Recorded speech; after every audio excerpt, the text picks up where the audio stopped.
All right, we're going to go ahead and get started. I'm sure we'll have a lot of folks joining us in the next few minutes, but definitely want to be conscientious of everyone's time.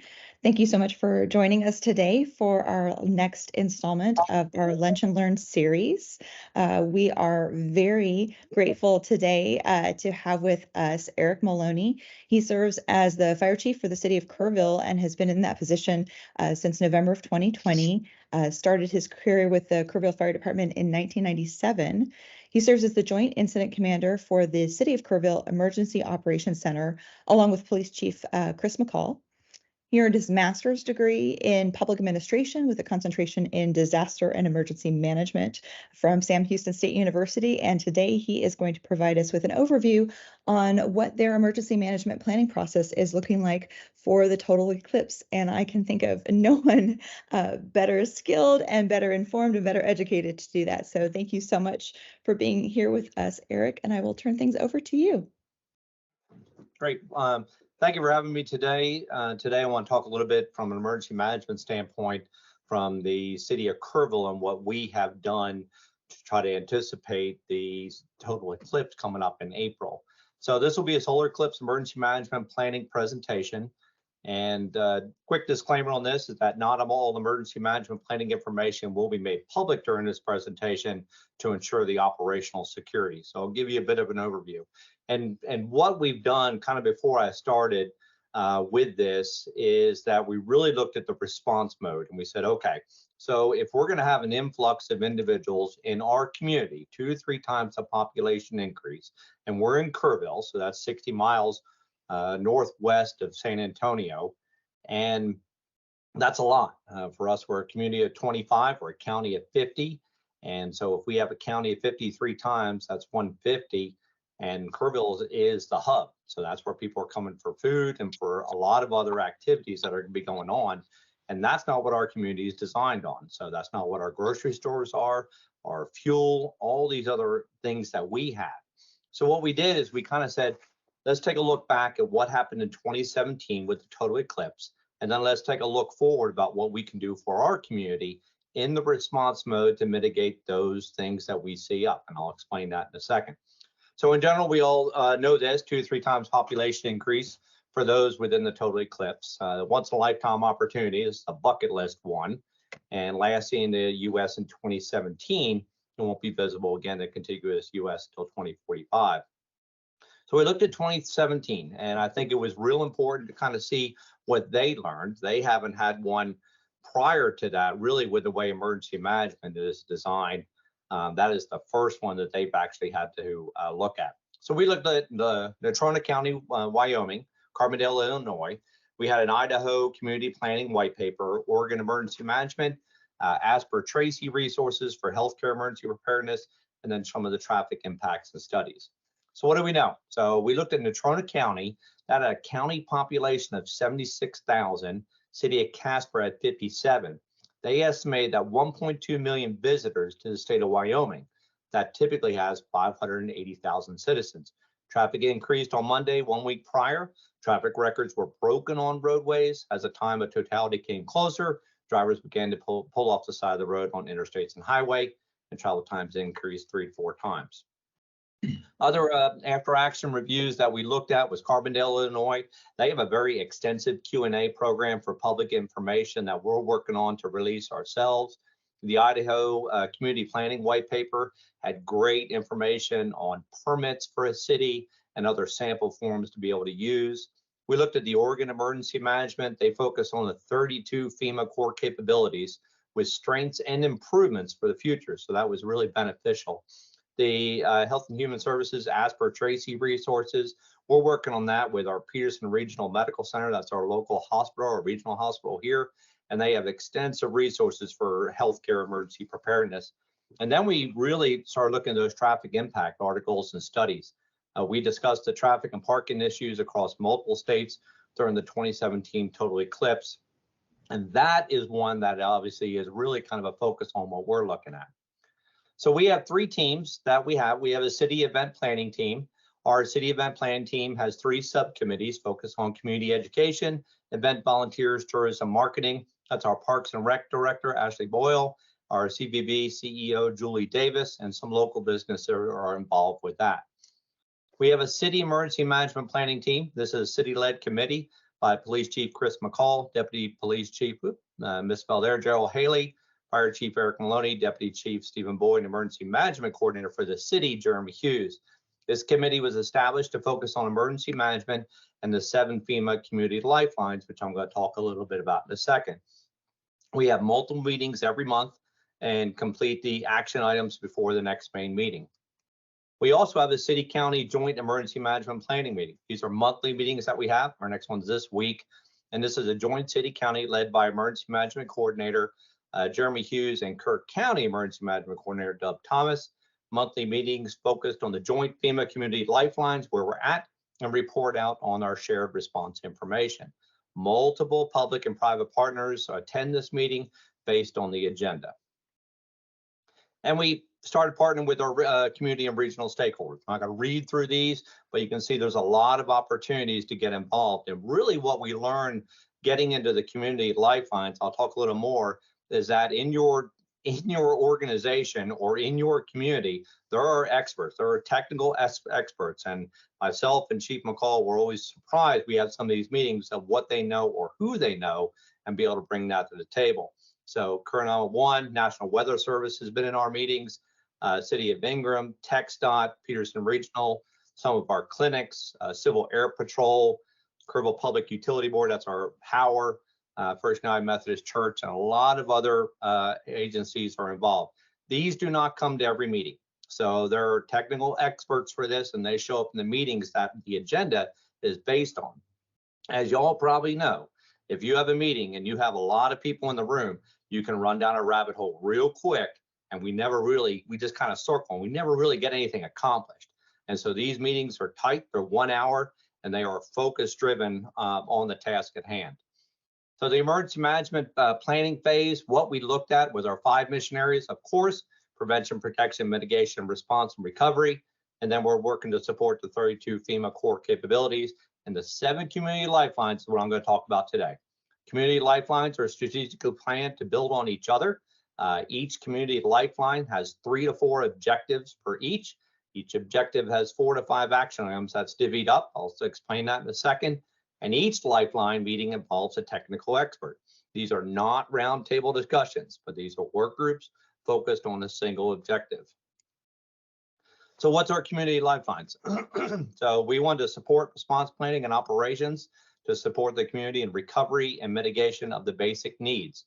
So the 7 are, there's 8 now, but for the 7 are safety and security, food, water and shelter, health and medical, energy, communications that includes public information, transportation, and hazardous material. So what we did is we took these community lifelines and we said, so for safety and security, what do we need in a response mode? If we had 150,000 this, what are some things that we're going to need to address or mitigate before to be able to identify? So one of those objectives was the ability to move public safety personnel throughout the city. And there's probably 4 action items on that we work together with TxDOT, police, streets, to really identify how we're going to move our emergency personnel throughout the city. Our staging of resources. We identified our mass gathering locations to include throughout the city how many people can park in every parking lot using our GIS. Identified external resources for our assets and external resources for personnel. And this is all under the safety and security. So that's law enforcement, security, fire service, search and rescue, government, and community safety. So we also looked at our next lifeline of food, water, and shelter. So this identified objectives are resources to provide food for public safety and support personnel. We identified locations to stage water for distribution to citizens and visitors, and identified shelter for additional first responders and staged assets. Obviously, that come time of the total eclipse movement will be very difficult to bring responders in. And then, of course, make sure we identify shelter for pets.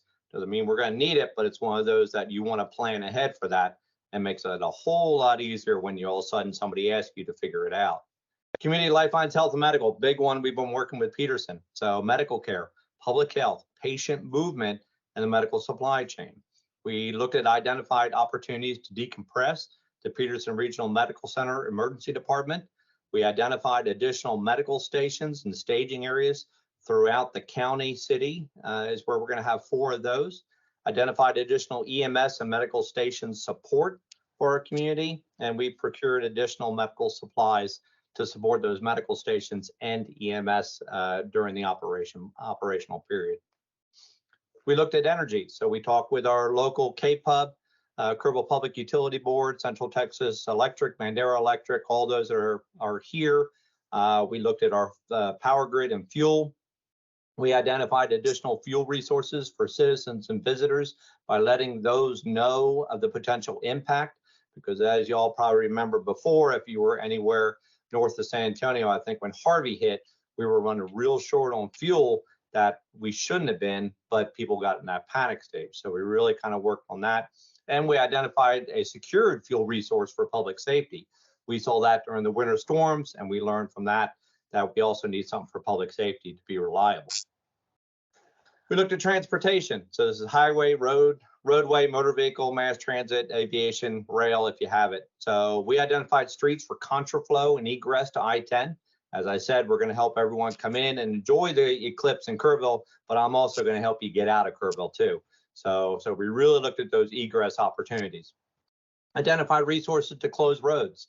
Identified all-site parking locations and means to transport visitors within the city to try to reduce the gridlock that is potentially that we're trying to identify. We're working on trying to provide real-time traffic flow. So as Emergency Operations Center, when we're fully functional, we can kind of see those areas of towns that are having trouble, and coordinate with our Kerrville Aviation that is anticipating increased air traffic during the event of people flying in here. We have a small airport, seeing the eclipse and then flying out. So we're working with them. We looked at our hazardous materials. So facilities, hazmat, pollutants, contaminants. We identified location and resources for additional trash cans. Some of that's roll off, some of that's some of our 96, working with Republic to get those picked up.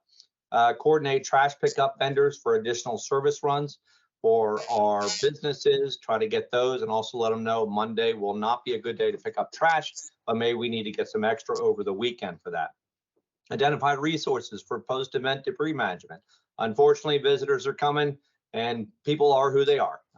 They will leave trash, and that's our community, it's our town, so we wanted to identify that. So how can we get some of that debris and trash picked up so we can get our community back to normal? And then identify location and resources for portable restroom facilities.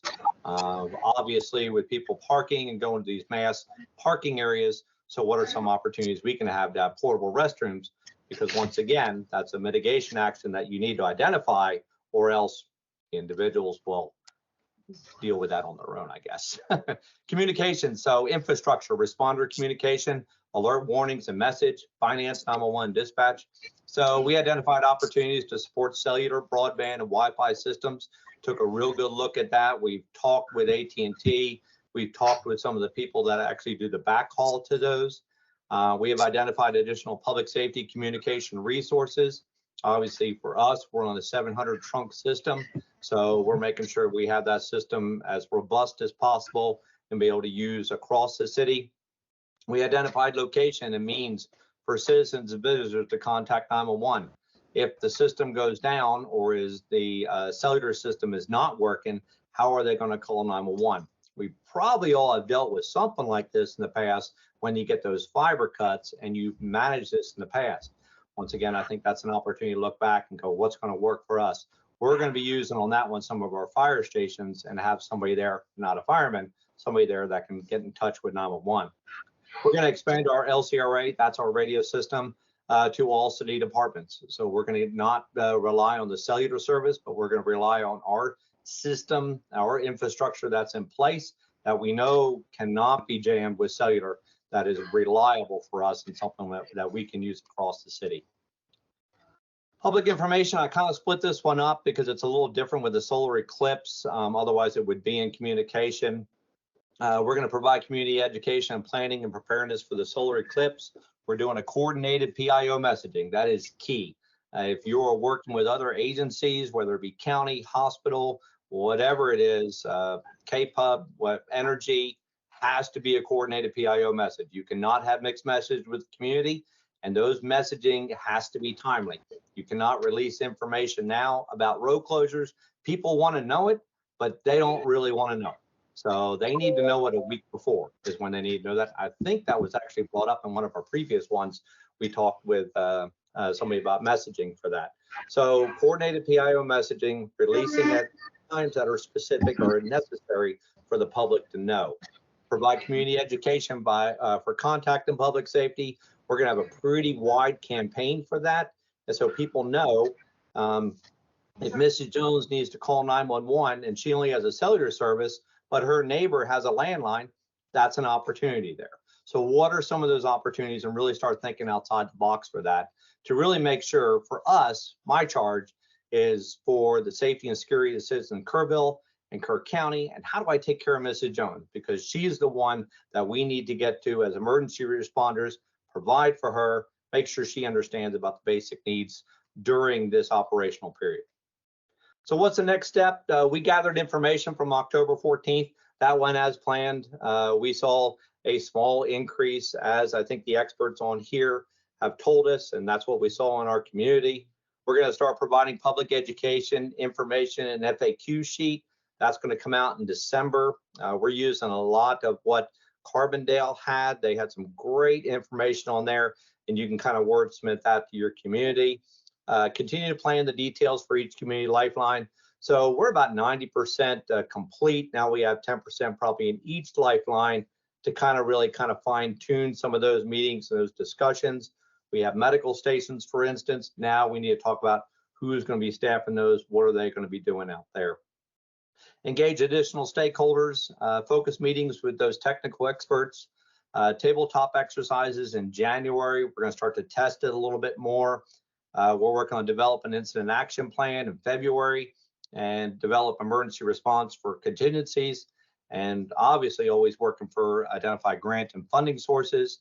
And I put the disaster declaration as a question mark because that is a consideration coming closer to this, is at what point does the county want to declare a disaster declaration, or the state of Texas. A lot of this introducing community lifelines, you can take a full class on it. It's about an 8-hour class. Great information. It can really kind of help keep the pulse of the community. Community lifelines will stabilize government, establish your businesses, and still provide the safety, security, and basic needs for your citizens. And so that's really what we focused on the entire time as we've been going through these planning. So FEMA, they have a course, an online course, IS 2901. You can search that, Introduction to Community Lifelines. Has some great basic information. And that is mine. As I said before, history doesn't repeat itself, but it does rhyme. And so that's why using that data from 2017 is key moving forward, because if we really take those lessons learned, or in your community, things that you have dealt with over the winter storms, the last 3 that we've had, that you can put into practice now and say, these were an issue during the winter storms. What is something I can expect to be an issue coming up, and how can I mitigate that issue? And that's all I have other than questions, Dawn. That's fantastic. What a wonderful collection of information. I'm going to go ahead and get the question started. When you were talking about the lifelines, you mentioned you got 7 and now there's an 8th one. What is the one that you've added? So it's not an 8th one, it's FEMA added one. Basically, they split off the water from food, water, and shelter. They have public water sources. It's an 8th one that came out over the summer.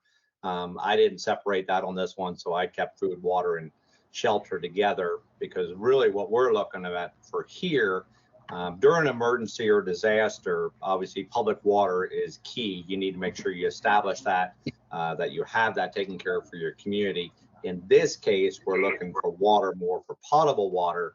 What are the things I need to do to make sure my citizens and visitors have potable water if they get stuck on the interstate for 10 hours, 6 hours? So how can I be able to provide that, or provide some sort of service? Absolutely. Well, I will definitely, I have more questions, but I want to open up questions to the folks on the call. Feel free to either raise your hand or unmute yourself if you have a question, or if you don't have audio abilities, you can put it into the chat.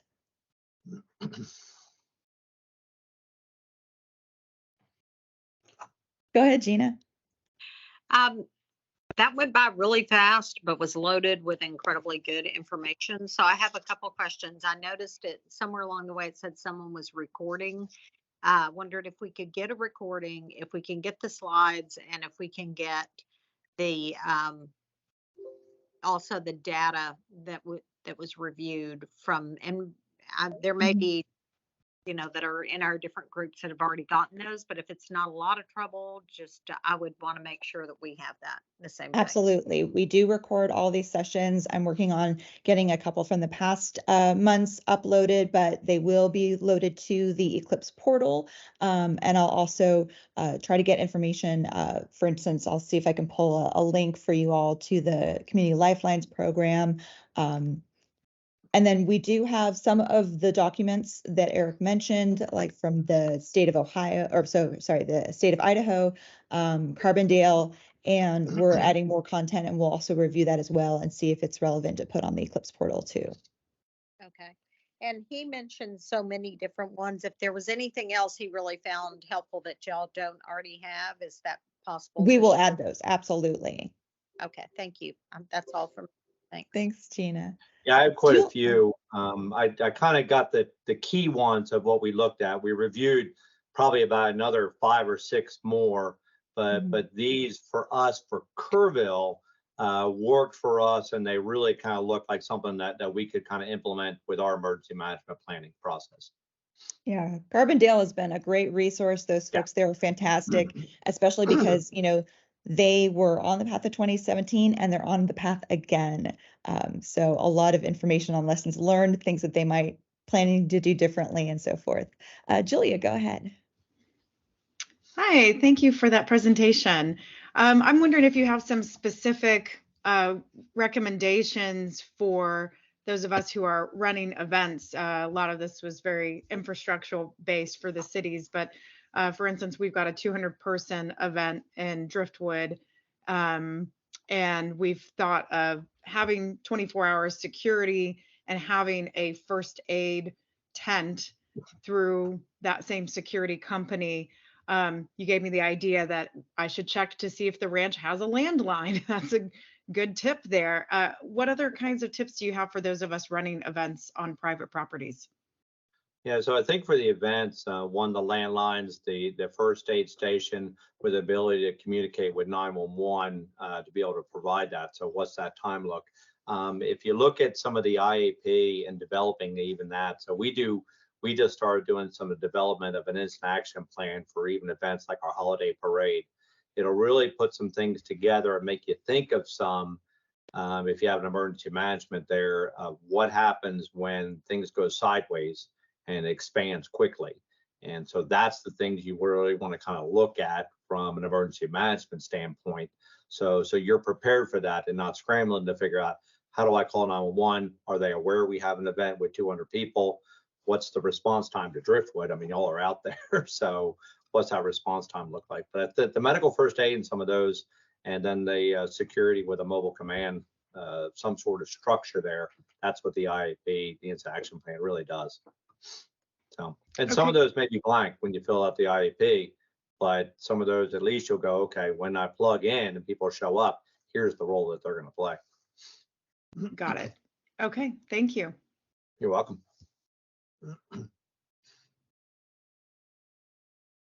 You're on mute, Dawn. I was kind of curious, you may or may not have the answer to this question, but what is the city of Kerrville looking into with regards to maybe tapping into volunteer assistance, folks that have first aid emergency training, maybe have been firefighters, paramedics, and so forth in the past? Is that a resource you guys are looking into? Yeah, so we're taking a look at that through the health and medical if we're looking about first aid. We've also connected with both our clinics here in town that we also have. So Peterson has our hospital, they have an urgent care. They're going to help us as we support our 4 medical stations. And those medical stations are going to be more of a treat and street. So if we can provide minor care there, and this is still going into, we have a meeting coming up this week, and then one later with our medical director, but that'll be a treat and street. So hopefully they can come get minor care, go home, and they're not going all the way to ED where we have to decompress that.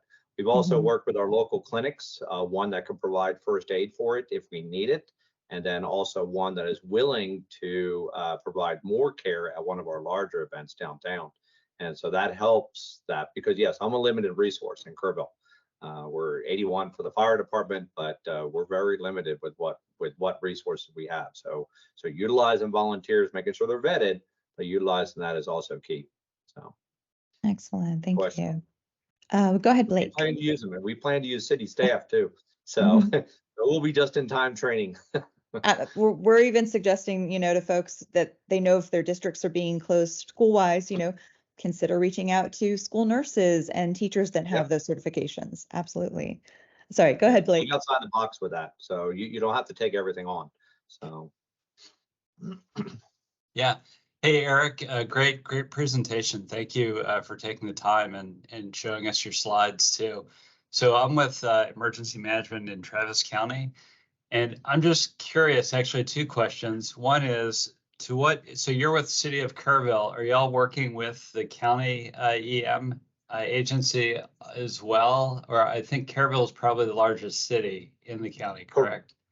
Correct. So we have a city planning team for emergency management that focuses on the city. The county also is doing theirs. They have a county emergency management planning, and then we get together once a month and we kind of share thoughts, ideas, report out on what we're focused on, those community lifelines. So we're trying to work in sync with them as much as possible. County impacts us as much as we impact the county.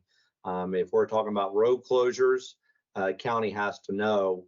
If they're moving traffic toward town, we have to know. So a lot of that, we really work together on that. And we're working on some joint messaging coming out in December and January. Fantastic. Okay, so my other question is, at our with our COG, we've been talking about how our regional notification system is going to be used, and kind of the different cities and other counties in our COG, if they have plans for using regional notification system. And I think everyone's kind of just putting their thoughts together still with this. Have y'all given thought to messaging for the community using your regional notification system? Yeah, so we have two of them. So there's one for the city that we have, and there's also one for the county. And both of us, city and county, are under the iPulse. So we do have ability to use some messaging. Obviously, the iPulse is for emergency, but there is some things we get closer, especially for contacting public safety and emergency for Mrs. Jones. So we plan to use that coming up, and really trying to work on that campaign when it comes time. So Mrs. Jones knows what she needs to do. That's not on Facebook, not on social media, but she gets that information that she needs. And we've even looked at using one of our local radio stations, AM and FM, that we have here in town, to help put that messaging out there for us. So if we can tell people to go to this station, they can have that messaging for us, and they're working with us too. That's probably a little more dialed in, but that's our plan moving forward. Yeah, so we're working with the COG. We're really working with STRAC, with our RAC for medical, health and medical. We just haven't really. It's still preliminary because a lot of counties are asking for requested services for that. Fair enough. Yeah, and I was going to add that I think the mass media element is really important, and we've been looking at how do we leverage, people that do listen to AM radio and FM radio also that might not be reachable with social media, because there are a lot of people that don't do social media too. So, all right, thank you. Yeah, and really, when you look at that, and that's a fantastic question, because look in your community what your demographics are, and although I may go to social media for some information, Mrs. Jones doesn't, and so she's the one that's probably going to need the help. That demographic is the one that's going to say, I don't know what to do. So how do we get Mrs. Jones that information, be able to help her out so she's prepared if she has an emergency or needs 911 services, or just goes out for the basic needs. So we need to tell Mrs. Jones, you don't need to go out on Monday. So probably need to go out before that. Awesome. Go ahead, Susie. Yes, we're having an event similar to the lady at Driftwood. We are 6 miles out of the city of Burnett. by the time people get out there, of course, I don't know what traffic is going to be like that day, but by the time the people get out there, they're going 75, 80. We have no turn lane. And I'm just wondering if there's anything I can do, like along the highway, or to warn people to slow down where they can turn off, or anything I can do. It says, of course, it's 281 north. Gotcha. So yeah, so you're for 281, that would be definitely a conversation I would have with TxDOT. You have a district, I don't know what you would be in, but reach out to them and get them in your planning meeting so you can bring up those issues and those concerns that you have, and see what they can do to help. So we're getting great support from our local TxDOT here to help us in the city, and we have Interstate 10 running through us there. So definitely reach out to them and have county involved. I'm sure you have a county emergency management there for Burnett, so have them involved with that conversation. And they can do some stuff, whether it be traffic advisories, signs, or other things that they can do to kind of help mitigate that for you. Okay, thank you. Mm-hmm. All right, do we have anyone else with any questions or comments? I do have a quick question. Has any, even though it's not really emergency, but it's other people are talking about events. I'm concerned with trespassing, people just camping, because we have some areas with a lot of acreage, or just, Mhm. sleeping on properties. And then also whether or not from the other cities, there's been a process for people that have land and want to open it up. Mhm.